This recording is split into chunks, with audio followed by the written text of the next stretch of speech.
like, do whatever you want. No, it's Really? that's the This is the start of the podcast. Hello. Hey. Welcome to Getting There. We're always surviving. We're sometimes starving, and we're just trying our best to make it. I'm Shelby. I'm here with my co-host. I'm Deanna. And this podcast is being produced through Loyola University's chapter of her campus. We're here to talk about what's scary, what's exciting, what's crazy, what's weird about being a young woman on the edge of a huge transition. Mm-hmm. We're just trying to get there. I feel that. Yes. I really do. You feel that. So, before we begin, as usual, we are both women who appreciate a good tune, a good song, a good podcast. And as we get there on our own morning commutes, we love a good tune recommendation. So we'll be giving a song or podcast recommendation for you guys. Shelby, do you want to start? Okay, so this week, on Friday, Stephen Day's new album came out, and I have been listening to it on repeat. Specifically the song Dreams Tonight. I was listening to it on the walk over to Deanna's house tonight, and it's like drizzling out today, and the song is like kind of a quieter, like more mellowy piece. Like I think every song I've recommended so far. Ours are very different, but we need that contrast. Mm-hmm. It's so good. It's so fall. It's so like fall in the city. Mm-hmm. I'm into it. Yeah, Dreams I feel Tonight. like you exude fall in the city vibes. Do you know what I mean? Wow. Yeah, I can see that. Wow. I don't know who Stephen Day is. That's okay. Which is surprising, I didn't know who he was until the spring. Like, oh, bomb. he's not super popular, so. I listen to underground people. You probably haven't heard of him. No, he's kind of indie. Honestly. Oh my god. So what are you into? My guy's pretty indie too. You may I would not say have heard yours of is a him. little bit more underground. Yeah, I know. It's kind of obscure. Like, don't feel bad if you don't know about it yet. Right. It's Lights Up by Harry Styles. And, like, if you guys didn't see this coming, for people that know me, like, I am disappointed because this song dropped on my birthday within the last, what was it, like, midnight on the 10th? Right, so, like... My birthday is the 10th. Hello. And it was, like, at the end of my birthday, well, it was, capping like, off, midnight wasn't it? New York time, so it was 11 p.m. here. So you still had a full hour of your birthday. I can't even, like, Two. Where was I when this happened? I was sitting on that couch. Yeah, I'm not gonna forget. because you texted me and you were like... Yes, I did. Shelby, but in all caps. Oh gosh, I didn't see it coming. He was dropping all these amazing photos of him being wet with just moisture everywhere, and there was people. That's just his brand. That was his first album too. I read his Rolling Stones interview, and this whole album that he's putting finishing touches on right now is all about sex and feeling sad. Wow, art! I'm so excited. I am so excited. The song is amazing. I'm just so thrilled that my man is back in the light. We're ready. I'm so ready. How powerful is it that, because, I mean, we'll discuss this in later episodes, but Deanna's a Harry girl, I am a Niall girl. They both, within a week of each other, dropped singles. It's like they knew. They're probably going to be dropping their albums within a few weeks of each other whenever they happen. Dare I say it, they might be touring around the same time, and... Dare you say? Dare I say, girl, they be pull careful. a fast one on all of us and do a location together. They don't have to do the whole tour, but as long as it's the Chicago location. Then that's all that matters. If you're listening to this right now, Harry Styles, Niall Horan, which I know we know you listen. Of course you are. Yeah, you're a weekly listener of Getting There. Think about it. Contact the reps. Contact the marketing people. Oh, well, what a beautiful segue into the fact that I have a One Direction article coming out and it'll be out by the time this podcast is out. Look at that. Yeah, yes, and what go back and read it. Go back. Because I had never seen the This Is Us movie. And I'm not going to go into depth on this because we'll save this for a different podcast. You can read it in my article too, but I watched their 2013 movie for the first time. I had a lot of thoughts. It was really emotional. I documented. The first tears came at minute 3. So... Minute 3, second 30. Second, close. Shelby. But I tie it into these larger notions of it hurt when they went away because they created a community. And oh my god, that was the first fandom that I was a part of. Exactly. And so and that ties into discussions of stop belittling girls for liking popular things. Stop belittling girls for liking popular things. And that I saw something on my social media that, like, made me really upset. It was one of my friends that, like, I know really well, and, like, you know, she's a pumpkin spice latte, vest wearing, like, combat boot kind of girl. Right. But, like, it's what makes her happy, and she had retweeted something that was, like, stop prosecuting girls for being basic. It's what makes them happy. If it's not hurting you, why does it matter? Exactly. And I was like, oh, you're right. Yes. You're right. Let people enjoy things. Moral of the story is let people enjoy things. Exactly. Like, it ain't hurting nobody. Second moral of the story, go read my article. Yes.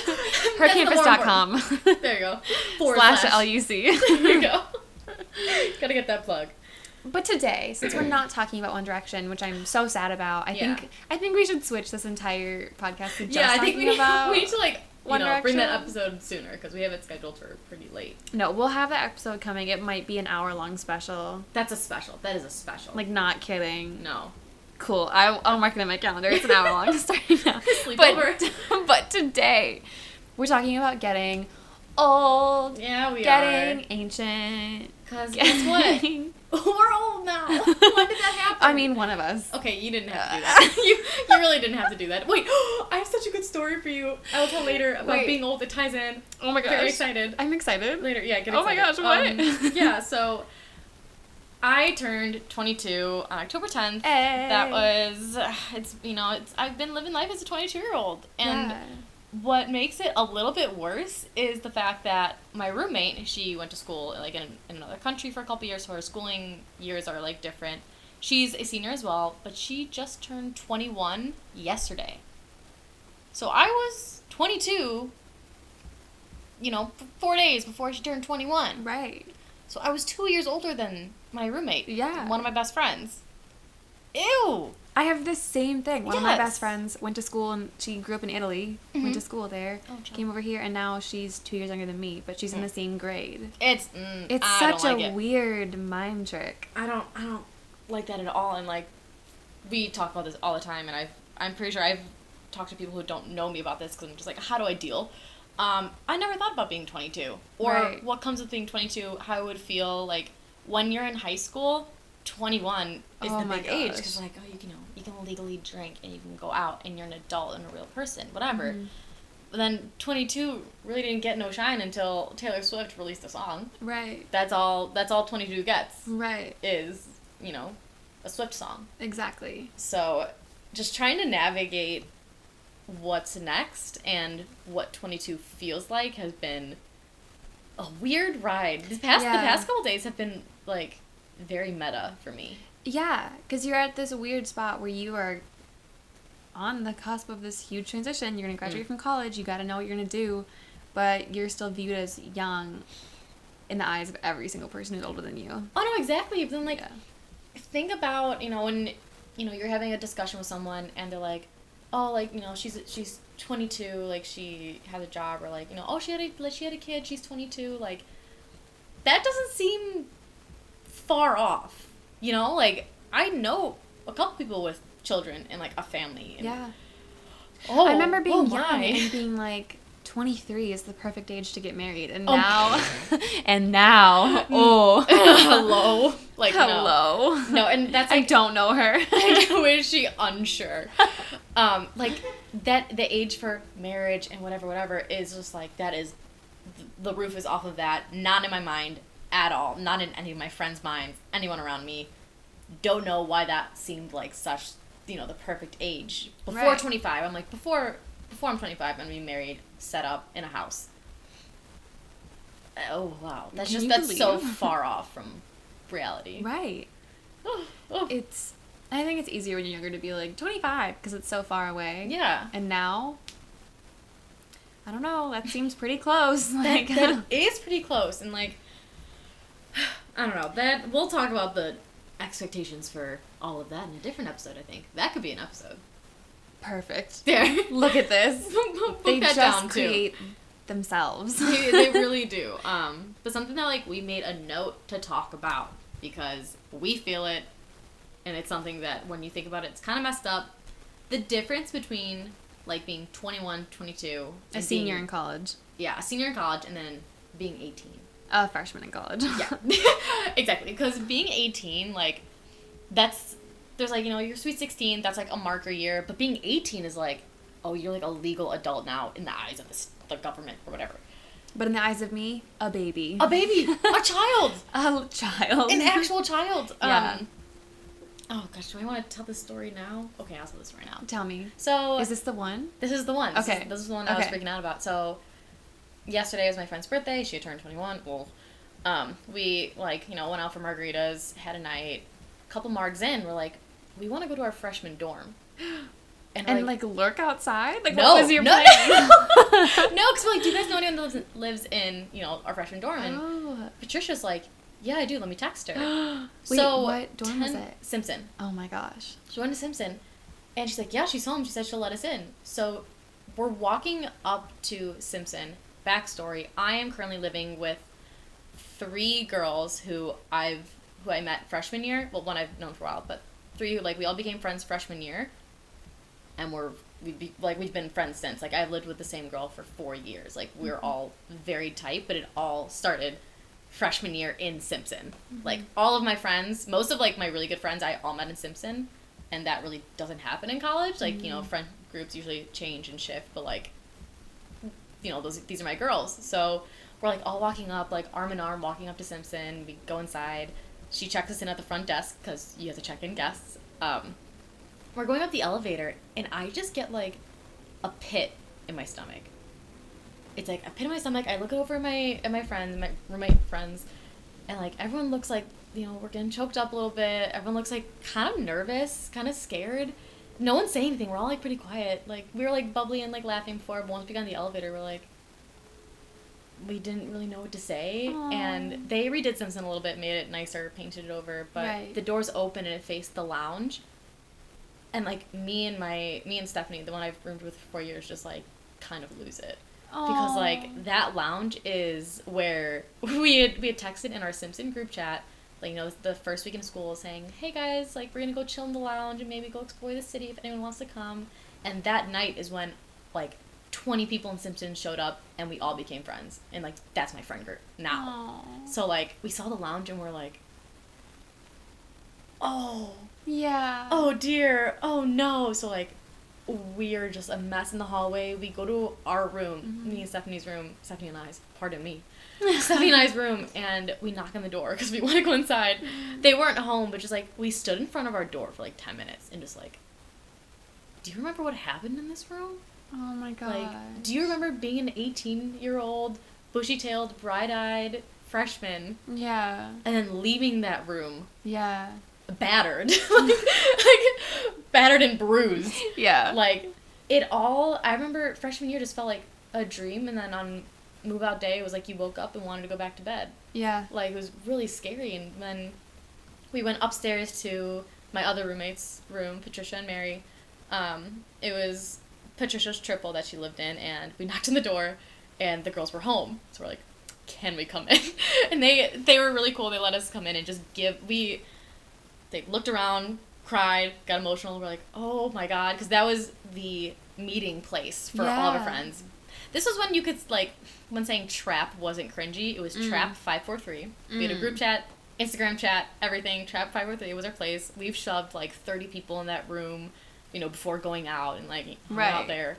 And that was, like, our meeting place. And we always said, like, whoever lives here next better be cool. Like, they better do the same thing. And we were talking to these girls, and, like, one had just turned 18, like, a couple weeks ago. Gosh. Which is why I want to tell the story now, is because, like, they were talking, they're like, what do you guys do around Loyola? That's, like, it's not really what a lot of people are expecting. A lot of people are transferring out. And that is when we just unloaded, like, this is all the stuff I wish I knew when I was 18. Like, everything I've learned about Loyola, like, throwing them so much advice that they didn't ask for. Right. But just, like, listening to them talk about their experiences, their stories have, like, I think it hit all of us in that moment that, like, it's been 3 years, and the difference in, just your mindset, your experiences, your expectations, and, your values are crazy different. Yes. Crazy different. Your day-to-day worries are different. So different. So different. Just, like, yeah. Last night was rough. Last night was, like, pretty rough. It was really, really emotional, really nostalgic. Like, we all snapped in our group chat for the first time in, like, 3 years, like the trap Oh my group chat. gosh. Like, it was really good though, because it seemed like a good Yeah. close in the yearbook kind of moment. Yeah. So I That's felt so older in that sweet. moment than I ever did. But yeah, sorry to ruin the sweetness, but I felt old. That's the oldest you ever felt? Yeah, because, like, Yeah. this girl had just turned 18. Yeah. They're like, where do you guys go to party? Like, what is there out here? What's like, school like as you get older? Where do you guys live now? And just, like, they seemed genuinely interested in everything we had to say, which I loved. Yeah. But it also made me realize how naive I must have been at that age. Exactly. But, like, how non-naive you felt. Yeah, exactly. Because when you get to college, you're like, this is it. I did it. I'm an adult. Exactly. No, you are back at the bottom of whatever totem pole there is, and you have to work your way back up. Exactly. Because it's like a whole different ball game here and in life. So Also, now that I'm older, everything hurts. Like, my joints hurt. So to be physical about it, enjoy everything that. hurts. Yeah. Enjoy that. You 18-year-olds. You 18-year-olds. Yeah. But I just wanted to share that little That's bit. so That's sweet. what we did last night. Oh my gosh, I can't believe that was last night. I'm like, me neither. Me neither. This morning was rough. That had to feel like a lifetime away already. It did, and it seems like that has been one of my favorite moments of college so far. It's just like, it's there. It's done. That was amazing. That's so sweet. Yeah. I should go try to break into Denobly. Please break into Denobly. I would Go love see my to old come. room. You should. I recommend that for all college seniors. If you're not a senior yet, when you are a senior, go back to your freshman dorm and just sit. Hope they let you and in. think. Hope they let you in. Be nice. Like, be cool. Right. We're inviting them to, like, our party, too. So, Aw. like, it's a little give and take kind of thing. Yeah. But yeah, would definitely recommend. That's so sweet. Yeah. What was your 21st birthday like? I know we're talking about 22nd, but Yeah. that is the big one that everybody looks forward to. Yeah, that expectation is huge. Like, I remember in high school, I was expecting my 21st to be, the shiny confetti, the 21 Mylar, reflective balloons, and, like, a cute sash and everything. And, like, I loved my 21st birthday. My friends surprised me at, like, a restaurant with all of my friends, my sister. Like, it was so cute, really simple. That was it. I had a glass of champagne with dinner. Felt very cool. Yeah. All of my friends were still 20. Yeah. So, that's the catch. yeah, 20 and one was 19. So, I didn't, we couldn't really go out anywhere because I Right. was the one that was 21. No one else was. But personally, I enjoy more intimate get-togethers for birthdays. For this year, my friends took me to a speakeasy for my birthday. Oh my gosh. And I've never been happier. Like, I didn't want to go out, didn't want to party. Right. That was it. So my 21st was just very calm. It's always in the middle of midterm season. No Exactly. one has energy to go out anyways. So, yeah. But what about you? Because, again, expectations. 21. Well, first of all, I figured out, like, senior year of high school that my 21st birthday was a Friday night. So I was like... Oh, you were ready. Bottoms up, ladies. I was like, Oh, God. let's go. And then my 20th birthday was in Vietnam in a village that my friend invited us back to her home. Like, it was just me, my best friend from here at Loyola, and our Vietnamese friend and her family. So it was like... Wait, I know this is not the topic, but I have to tell the story because this is, like, truly, like, the sweetest thing ever. So we're in the middle of this, like, rural Vietnamese village, and this family does not speak English. Like, my friend speaks English, and I can speak a little bit of Vietnamese at this point because it was, like, a few weeks into the semester. And they had never been to, like, a confectionery before or, like, gotten, like, a Western birthday cake because, like, why would you? Yeah, of course. And that day of my birthday... I was so happy to be there, and, like, they were so nice to me, and, like, they all said a happy birthday to me, but there was no Wi-Fi, no data, like, I was isolated, and as happy as I was in that moment, like, I just wanted to have my mom say happy 20th birthday, like, that's a huge milestone, too, to move out of your teen years, and I just wanted, like, my boyfriend to say happy 20th, like, I just wanted to talk to people, so I was feeling a little down, a little lonely. I took a nap, and when I woke back up later that night, we were sitting at the supper table, and it's me and my friend Anna, and then, like, our partner student, Nee, and all of a sudden, her dad and her brother stand up and start closing all the doors and all the windows and, like, shutting off all the lights, And her mom and her sister and me, like, run into the kitchen. And on an hour sitting there, we were like, oh, like, this must be some religious holiday. Because it was in the middle of Tet. So, like... Oh, it could have been, yeah. My birthday, that's a huge part of the story, actually. My birthday fell on New Year's Eve in, like, the Lunar New Year, which is the biggest holiday in Vietnam. Love that. So, like, it's a very familial holiday. It's a very ancestral holiday. So that was another reason why I kind of felt a little bit lonely, because not that I wanted the attention to be on me, but it's like, it'd be like having your birthday on Christmas. No, yeah, I understand. Exactly, yeah, exactly. And, like, I think just on top of everything else, I was like, oh, okay, like, all right.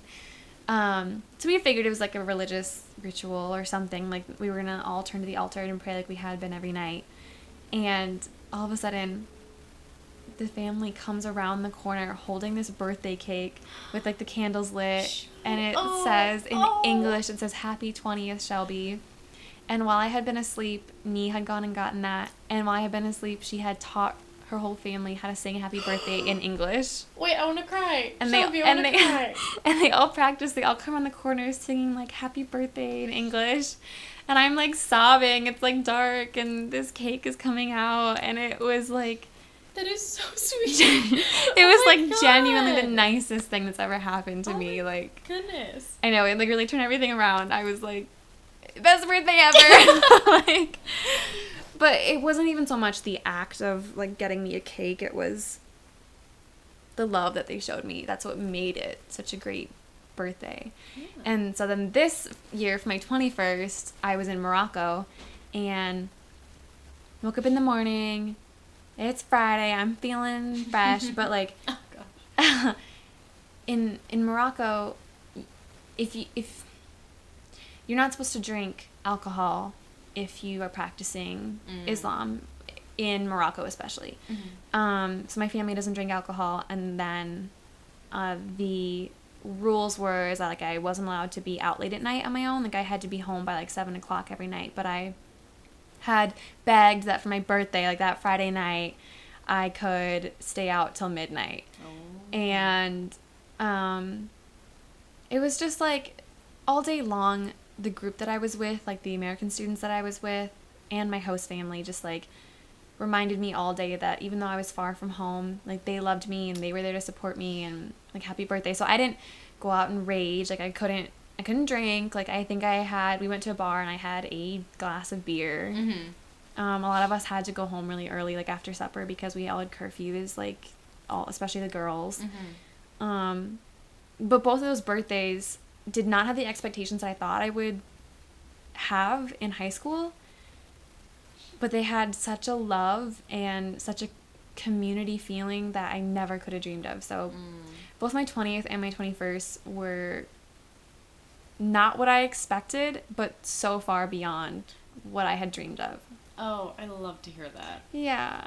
No, I think, well, I'm not going to speak for everyone, but, like, definitely think I can speak for us, like, we would much rather have that sense of, like, you know, just being loved a little bit, showing a little bit extra love that day than, like, bottle service, table at a club, crazy night, 3 different venues, like, and that's what, like, scrolling through social media the past 2 years have been full of, like, those kind of birthdays, and, like, the pictures are beautiful. They look great, but, like, we're not here to judge anybody who does that.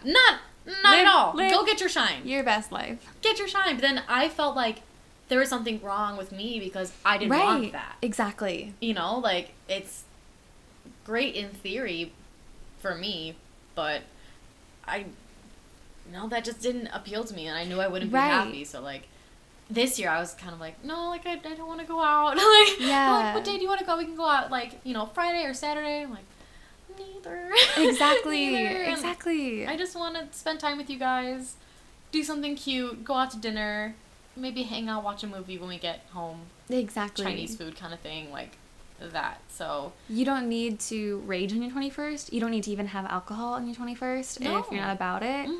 It's such a cool birthday, besides the fact that you can legally drink in the U.S. because you are a junior in college or an upperclassman in college. Like, and you're with friends that you may have had for a few years. you've been living on your own for a few years, you have the autonomy that you had when you were 18, but you also have the confidence that you may not have had when you were 18, and like the knowledge of the city and wherever you're living. Like, it's such a fun birthday. It is a fun birthday, no matter what you decide to do. Like, it seems like so many doors open up for you all of a sudden. Like, they were really always there, but just there's something about, you know, actually turning 21 that seems like, oh, like, maybe I'll go try a different part of the city out, or, like, you know, whatever. It just seems like you have more opportunities for you. But and maybe that's something that, like, you can look at 22 as, too, is, like, opening doors that were already there, but you hadn't considered before, like. No, definitely. Like, the past couple days and, like, leading up to my birthday as well,